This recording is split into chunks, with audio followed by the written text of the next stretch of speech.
Paano kung ma-acquit si VP Sara sa impeachment case? Ano ang mga posibleng mangyari? Kapag sinabing acquitted, hindi siya mapapatalsik sa pwesto matapos ang paglilitis sa Senado. Nananatili siyang Vice President at pwede pa ring tumakbo sa 2028 national elections. Maaaring hati pa rin ang opinyon ng publiko at may mga maniniwalang inosente siya at may mga magdududa pa rin. Posible ring mas lumakas ang kanyang political influence at maging malaking boost para sa kanyang supporters sa papalapit na eleksyon. Pero maaari ring itong magdulot ng mas matinding tensyon sa pagitan ng mga political groups.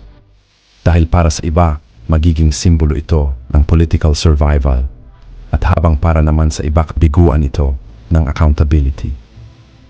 Sa huli, kahit ano pa ang maging desisyon, ay siguradong malaki ang epekto nito sa future ng Philippine politics.